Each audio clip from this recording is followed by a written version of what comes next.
Hi.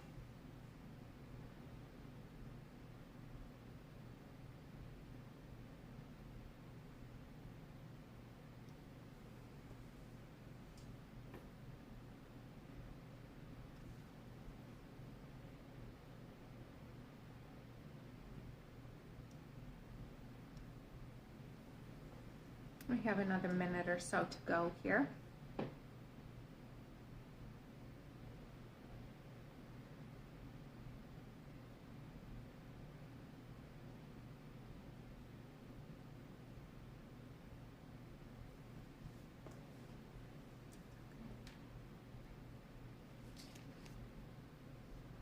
So it is 4 o'clock.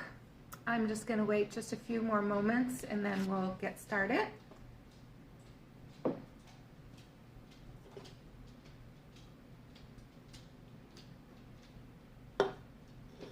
Ugh.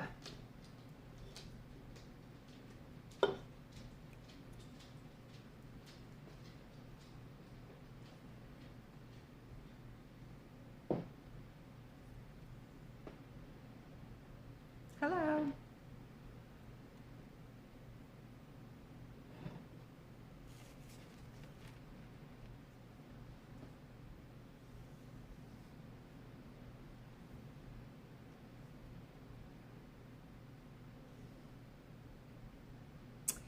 So, okay, we're going to go ahead and get started because I tend to be pretty punctual. And I appreciate anybody who joins in and takes time out of their day to spend here with me. And I'm kind of new to the Facebook Live, so if people put questions in there, I'm not quite sure that I'll see them. However, it is, if you have any questions, please feel free to put them into the comment section. Anyways, my name is Christine, and I am with Dogs for Life, Whole Dog Training and Wellness, and I have been training dogs in the Fox area since 2006. And so for those who are not really sure where the Fox area is, that's in Geneva and Batavia, St. Charles, and the surrounding areas. I specialize in-home family trainings where I go and I teach the family how to train their dogs. And so if you'd like to learn a little bit more about my programs, you can visit the website at dogsforlife.com. And it's the number 4, so it's DOGS, the number 4, LIFE.com. And so the topic today is going to be about how to take a house of chaos and create calmness. And so if you have a dog that is just driving you nuts and you're overwhelmed by their behavior, then this is going to be for you. So, but before we get started, I have to mention that this discussion here is based on generalizations and not necessarily specifics, because obviously techniques can be different from dog to dog or family to family. So I'm just going to give you some of my experiences on more of the common things that I see when I'm training and working with families.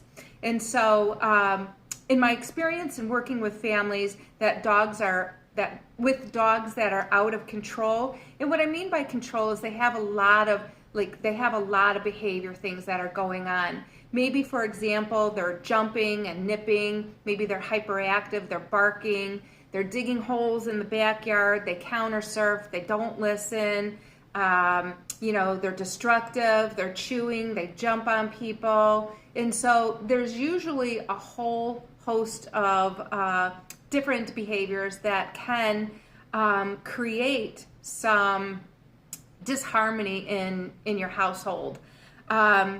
So some of those behaviors are normal, which are based upon the dog's age and whether they have had training or not training. So that is a key component. But in my experience, some of the more common reasons are that the environment is too overstimulating, or the puppy is not getting enough sleep. The other one is lack of structure in the household and inconsistent information between family members and the dog. So, as mentioned, overstimulation in the household or in the environment. These are usually very busy families. You know, the mom and dad are working. You know, the kids come and go with their friends and they have sleepovers, and you got to drive them to baseball, and then they've got to go over to, volleyball. And there's just an abundance amount of in and out of the house, and it's kind of overwhelming. And the reality is those type of houses, usually the dog is on the bottom of the list, and we really don't pay that much attention to them. So they tend to have a poor life balance, and we'll talk about that a little bit later, but basically they have very little activity. The interaction that they have is just interaction that is just inside their home and in their yard, and they don't get much more than that. And so if you want to think about what that is like, in more recent days, we've actually experienced that. And so we've experienced that at the onset of COVID. And so if you remember, when everything shut down, businesses were closing, people were, no longer going to work. The government said, you can only go out for, specific, things. And I think people became very frustrated. We became homebound. We were bored. We were trying to find things that were engaging for our kids and for our family. And I know for myself, it was very stressful. I was feeling very isolated, and that caused some emotional issues. And for me, I know that. And so I don't know how you felt, but I think we can relate how that felt for us in a family that is really busy and doesn't really have time to do a lot of activity with their dog and giving them that quality of life. And so behaviors based on environments that are overstimulating for dogs usually is hyperactivity.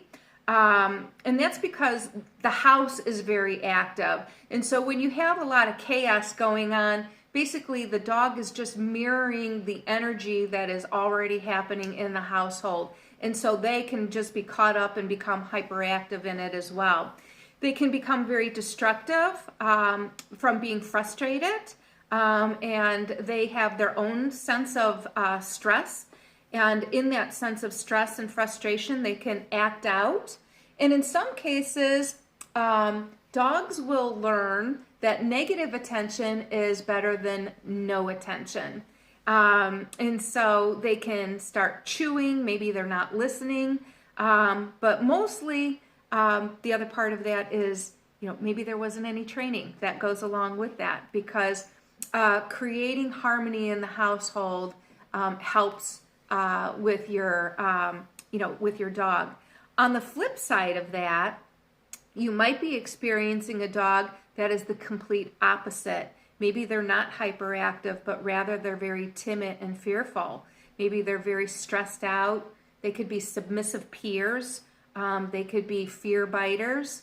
And so it really depends upon the temperament and personality of the dog on which end of that spectrum that might actually happen from.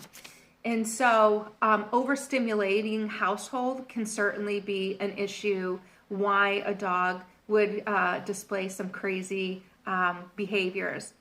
Another one would be puppies that don't get enough sleep. And so I don't think that we really realize that they are babies, and usually they need about 16 to 20 hours of sleep, which is a lot of sleep. But we have kids, and our kids want to play with them, and they want to take them for walks, and they pick them up. And so,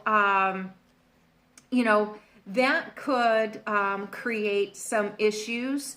In fact, it can result in maybe a puppy that becomes very moody. They get cranky. They can be very irritable. They could become very nippy, stubborn, frustrated. And so they might start eating everything, grass and dirt and wood chips.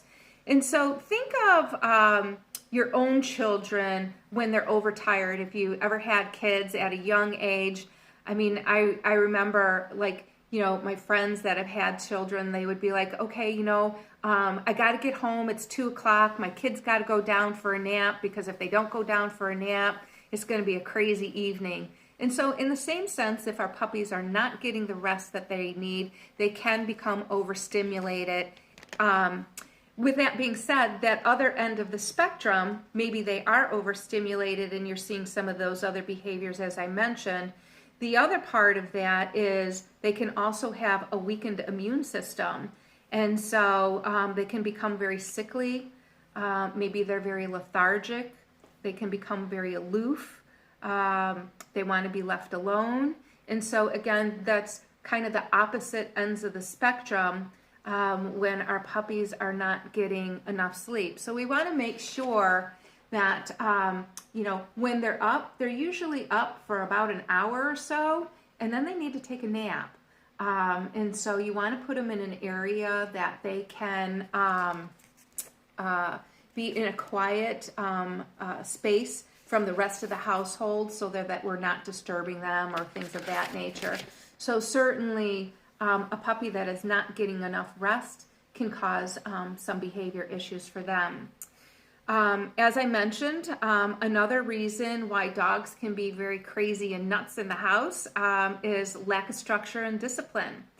And so there are some families that maybe bring in a puppy and or another dog into a household that has another dog, and their attitude is, or the way that the people are is, their thinking is, let the dogs figure out how they're gonna manage. And so maybe you have one dog that's nippy and the other one's a little bit more submissive, or there can be some kind of trying to jockey and figure out how the dogs are going to coexist together. The other piece to that is, either people are thinking, let the dogs figure it out, or they're afraid to add structure and discipline for their dog because they don't want the dog to be mad at them. Because if the dog is mad at them, they feel like that the dog isn't going to love them, and so that would be a sad case. Certainly, we get our dogs for companions, but I assure you, adding structure and discipline into your dog's life is not something where your dog is going to hate you. In fact, most dogs actually need that from a structural standpoint. They are packed animals, and as packed animals, it's important for them to have that kind of structure. And so a good leader, it's not about being mean, it's about being consistent in the information that we're giving them. And so adding some structure for them is going to be very beneficial.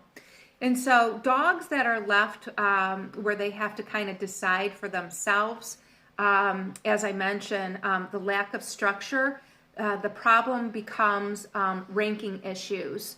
And what I mean by ranking issues, if we're not actually adding that structure and the dog's got to figure it out for themselves, often we see behaviors where they might become very dominant. They can become very bossy. They begin to decide who can sit next to who. Maybe they don't want, I run into families where it's like, the mom's sitting on the couch watching TV, but then, her husband comes and he sits down and the dog's growling at him like, you can't sit here. And so they become very bossy. And they, again, start making decisions as to who can do what within your household.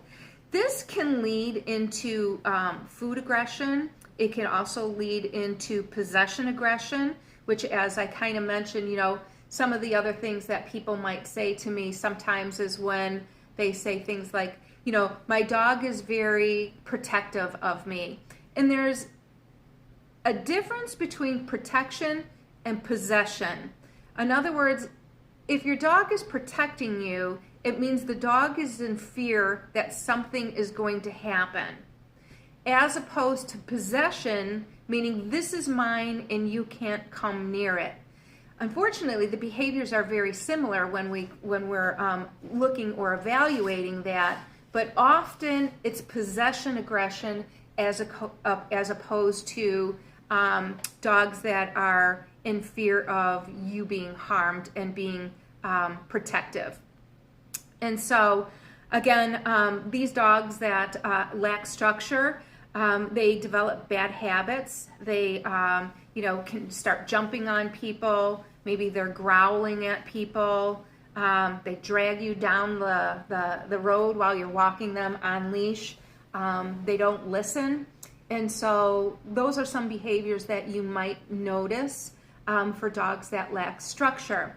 With that being said, again, there's always that flip side because we have dogs with different temperament and personalities. But the more strong and dominant dogs, or the dogs that are jockeying for that higher ranking, that bossiness, those are usually the behaviors as I described. But on the flip side, you have these soft dogs with a softer nature, and they're not looking to be high on the ranking. They're just looking to be a pack animal within the pack. But when there's no structure, sometimes we see these dogs that they actually lack confidence, and they become very timid and very fearful. They usually have anxiety issues. They can develop fear aggression and become very bitey with the family members. And when we see this, sometimes what happens is us as dog owners, they become very frustrated with the dogs. My dog is, snapping and biting at me, and, I'm trying to get him to do something. And so a lot of times we don't mean to, but our frustration becomes a cycle. In other words, when we see the dog having a particular behavior, we become frustrated and try to interject something, but then you have a dog that's not listening or a dog that's fearful, and then we become more frustrated because the dog is not responsive, and then the cycle just continues, and really it can become very problematic at the long haul if you're not seeking some help for that. One of the other main reasons a dog can become crazy and nuts in the house is inconsistency.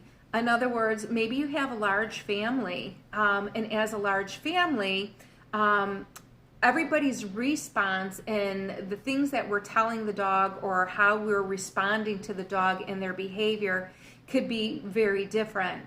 And so common ones are, families that are using different words for the same meaning, or they're just using different words in general. So for example, if a dog is jumping on you, some people might use the word off, or some people use the word down, or, kids will be like, Mom, or they tell the dog no, or something. So inconsistency in the manner of addressing particular behaviors can create a dog that is non-responsive, and can be a reason why they're not listening. And then again, it creates that frustration cycle. And so one of the common ones that I usually notice is the word down. And so people will use the word down if a dog jumps on them and you mean off, or if the dog is not allowed on the furniture and you tell them to get down, or if you want them to lay on their belly in that position, which is usually the command, down. And so we begin to use the same word for multiple meanings. And that could become very confusing for the dog. So sending confusing messages to the dog often leads to behaviors where, again, the dog might become very frustrated. The people become very frustrated because the dog is non-responsive. The dogs might start chewing, barking. They start digging in the backyard. They can become destructive in the household. They can become very stressed out. Again, we might see anxiety as an issue, hyperactivity. And certainly, one of the things that can also happen is the dog begins to hide from family members. They don't even want to be around the family during, when they're home, just because we get frustrated and our voice volume increases and so forth. So that is another reason that dogs can become very stressed out and create chaos in the household. Not to mention, those are kind of the more common ones, but certainly there are less common ones. For example, genetics.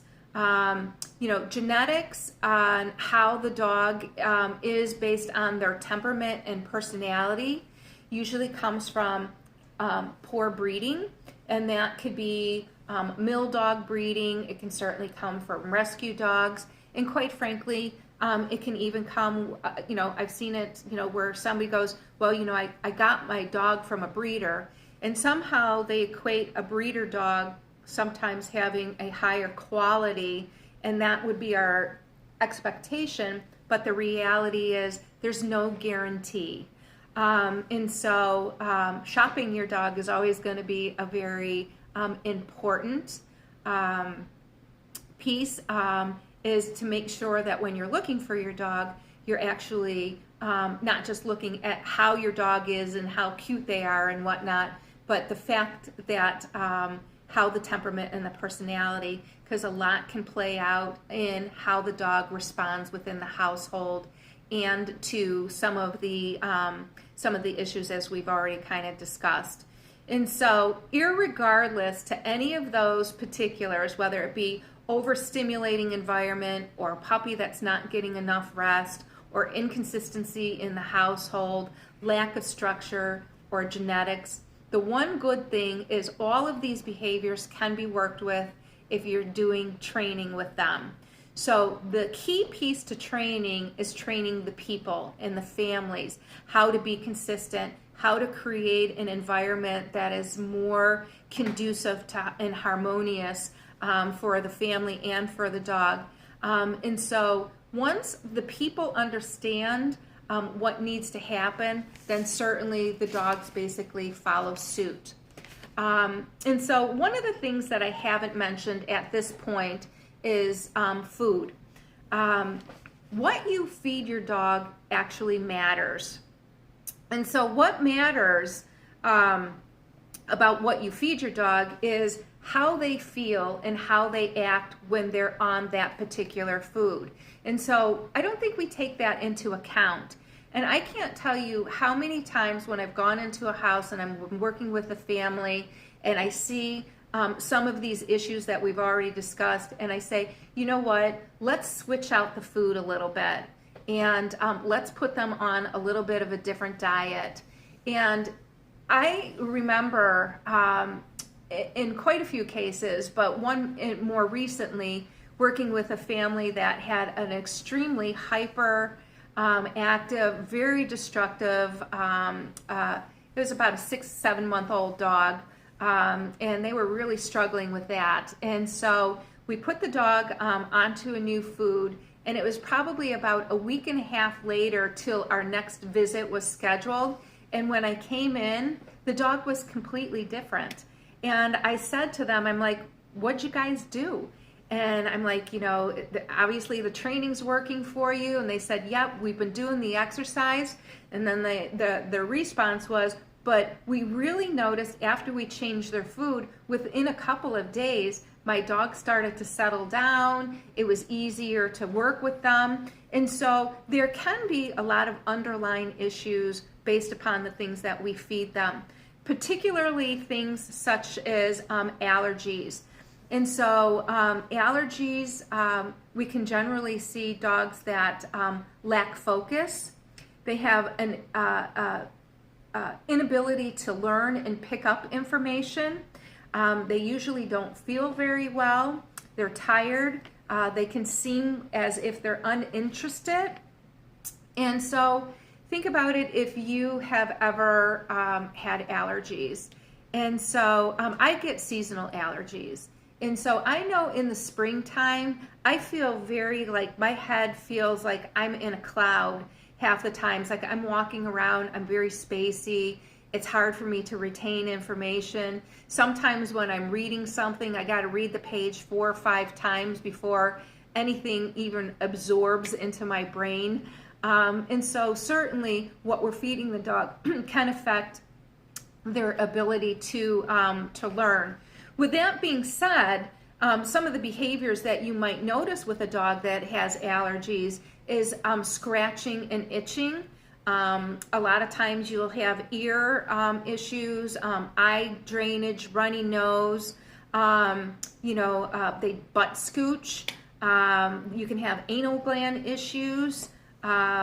Maybe you just kind of notice that your dog is just not feeling comfortable in their own skin. And so the other thing about food is one thing, but the other thing is, a lot of times we're feeding specific kind of treats. And so sometimes we think, the food is really good that we're giving, but we don't pay as much attention to the treats. And in treats, there happen to be a lot of additives. And those additives, actually, I had looked up one of the treats that one of my clients was giving, and I kind of took a picture of the ingredient, and there was a few ingredients that I was not familiar with, so I went and Googled it. And then the next time we met, I kind of talked to them about, some of the findings that I had on some of the treats that they were giving them. And so there are particular dyes and additives that can actually cause hyperactivity. It can also cause insomnia, which can create irritability in your dog. It can create digestive disorders. And so again, not only do we have to worry about what we're feeding the dog from a food perspective, but we also want to really pay attention to the treats that we're giving them. And so if you have a dog that has any of those particular symptoms, you can go to the Dogs for Life website, and there is a tab called Wellness, and you can click right on that, and that will take you into an area that you can have your dog test it. And it's a fairly inexpensive test, and it's a hair analysis, which is done through biofeedback.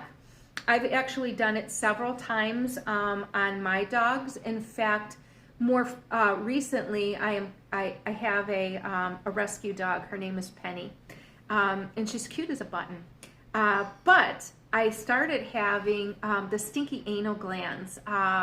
If you've ever had a dog with anal glands, you'll know what I'm talking about. So I took the dog, I took Penny into the vet, and they squeezed her anal gland, and it was very bloody and pussy, so she had an infection.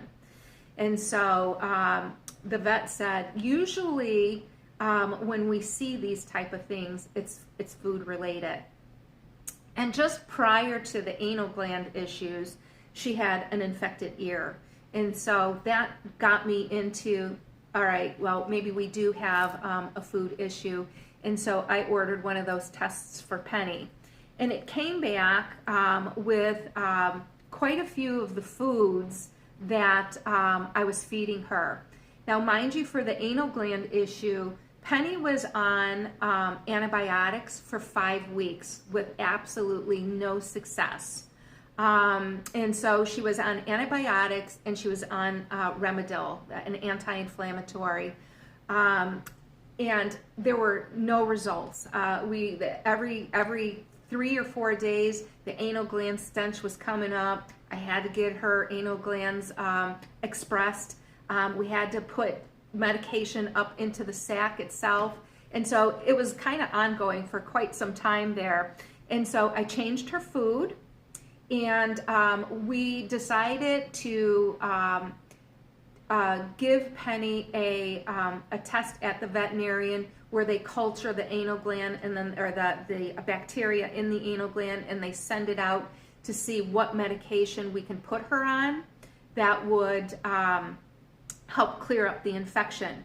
And so in doing so, I had to take her off of the antibiotics for 5 days. And so you can imagine that I was like, oh no, I felt like I was already overwhelmed with stinky anal glands. And so for her to come off the antibiotics. But in the interim of that happening, I changed her food.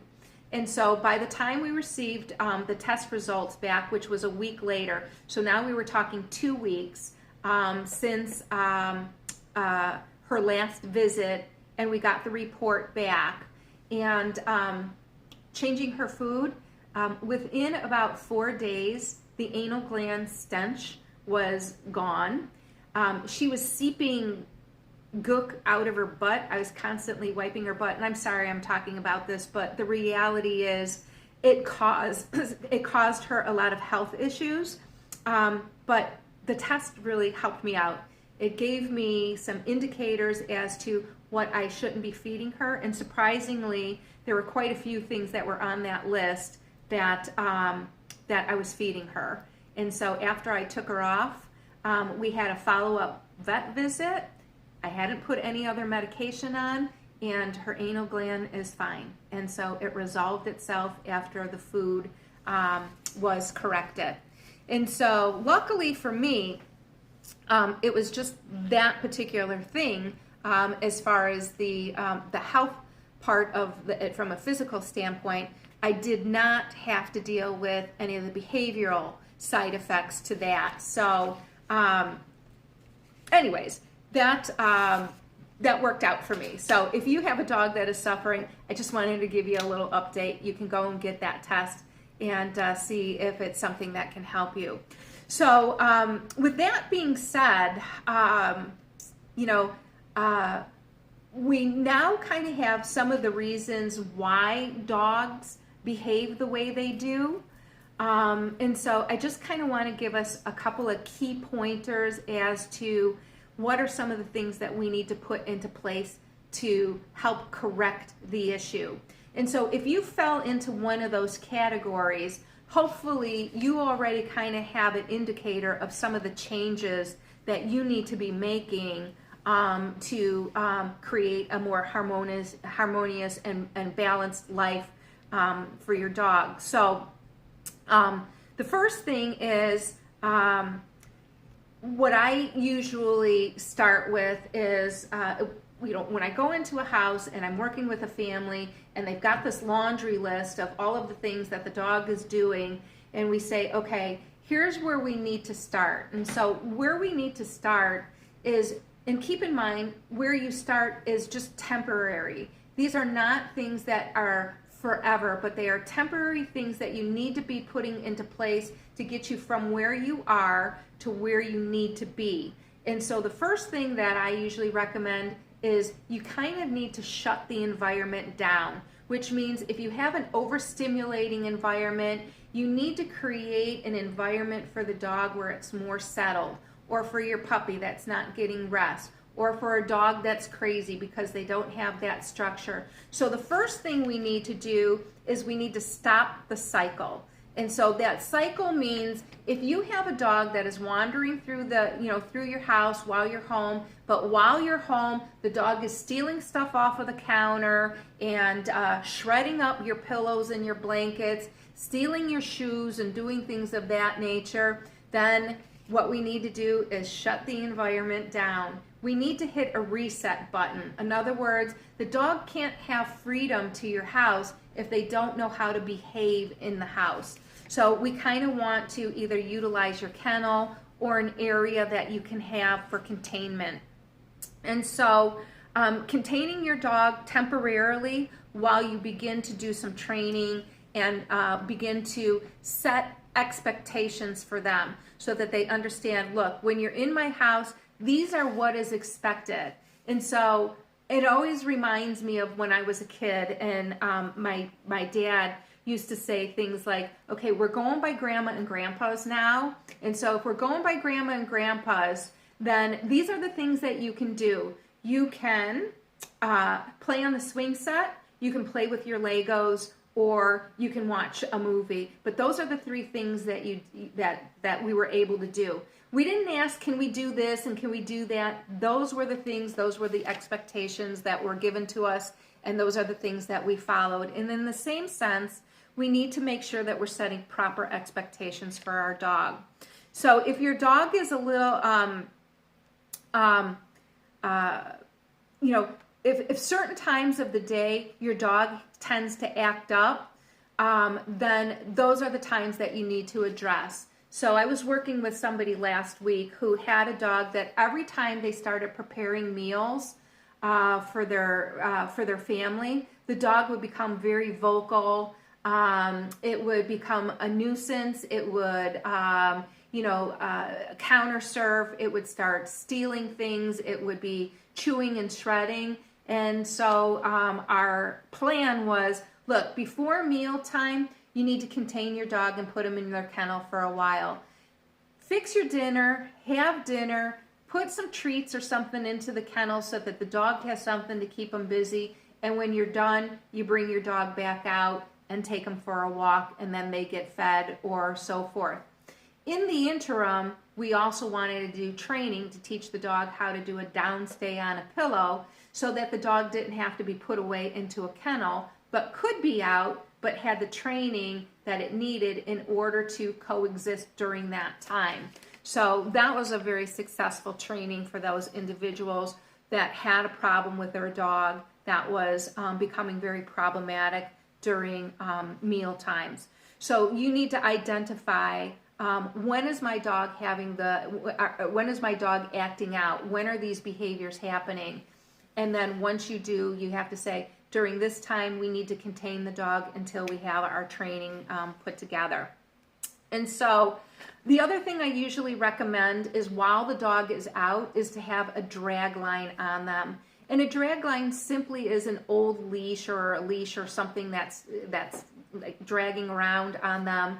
And that's because a lot of times when a dog is doing something that they're not supposed to, and we're trying to redirect them, a lot of times they start to play a game which is chase me if you can. So if they grab a slipper and you're going to try and retrieve that slipper, the dog usually runs out of the room and under a table and you can't reach them. And so a drag line, you just step on it, game over, we're not playing this, you get the slipper out. And so it becomes very beneficial for managing your dog without assaulting them by grabbing them by the collar or things of that nature. So having a drag line can definitely be very beneficial in creating, the game playing and being able to communicate effectively with your dog. The other piece is the family needs to sit down and have a meeting. You guys need to talk about what can the dog do and what can't they do, because that creates that inconsistency. So for example, maybe the husband allows the dog to jump on him because when he comes home the dog jumps on him and what a good boy, and he roughs them all up and stuff like that. But when the mom comes home and the dog jumps on her, then there's a problem. She doesn't want the dog jumping on her, or the dog is jumping on the young kids. And so that becomes an inconsistent message. And so you need to create rules for the dog that the family members need to follow. So the other thing that we want to talk about is the words that you're using. So again, being consistent with the words so that you're not utilizing words that are confusing. As I mentioned earlier, for example, the word down. And so if you're using the down in different, you're using the same word for different meanings, the dog is going to struggle with comprehending what exactly it is that you mean for them to do. So you want to talk about the cans and can'ts. You want to talk about the words, and then you wanted the do's and don'ts. One